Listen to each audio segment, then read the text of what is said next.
explain how CDM works, or you can say CDM procedures. This topic I would like to explain you through one simple example. Let's consider a French company need to reduce its emission as a part of its contribution to meeting the France emission reduction. Okay, and for that, instead of reducing the emission from its own activity in France, the company provide funding for the construction of new biomass plant in India.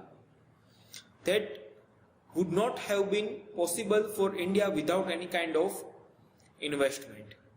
Okay, thus they argue that they prevent the construction of the fossil fuel plant in India, or you can say displace the consumption of the electricity from the existing one and leading toward the reduction in greenhouse gases emissions.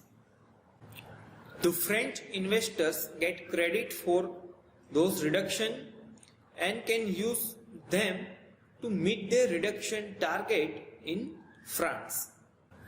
Now next I would like to discuss the Bachat Lamp Yojana.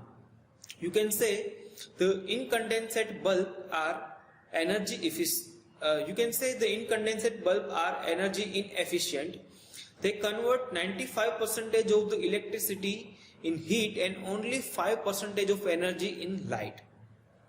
The lighting account for about 20% of the electricity consumption and has a significant potential for the reduction of load without compromising on the lumen output by the use of the energy efficient lighting in place of the incandescent bulb. But however, contrary to this, the compact fluorescent lamp, that is CFL, provide the energy efficient alternative to the incandescent lamp by using the 1/5 as much electricity as an incandescent lamp to provide the same level of illuminescence. The CFL use less power, have a longer rated life, but have a higher purchase price.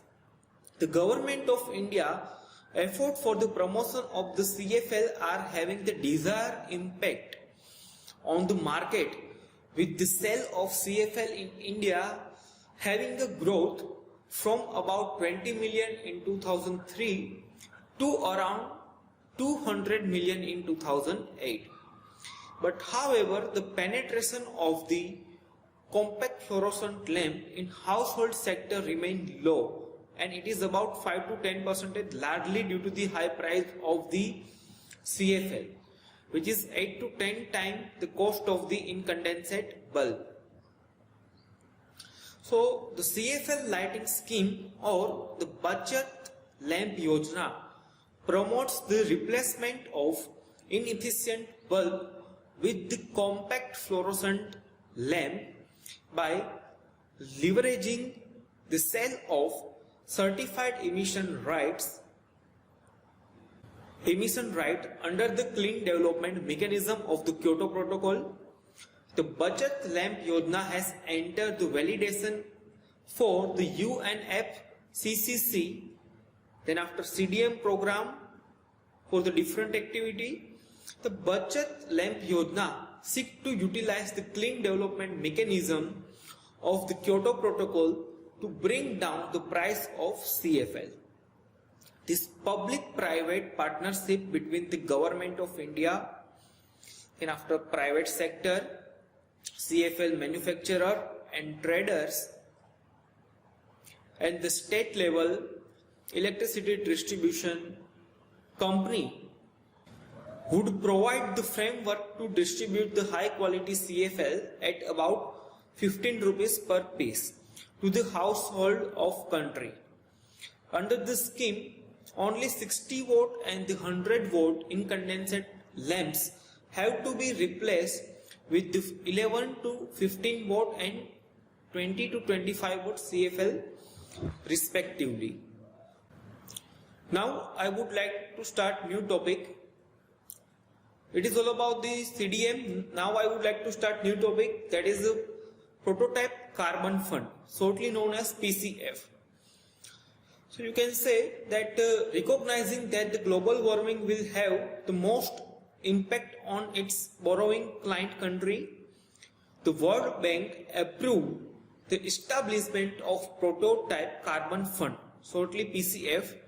The PCF is intended to invest in the project that will produce the high quality greenhouse gas emission reduction that could be registered with the United Nations Framework Convention on Climate Change, shortly UNFCCC, for the purpose of Kyoto Protocol, okay, to increase the likelihood that the reduction will be recognized by the party to the UNFCCC.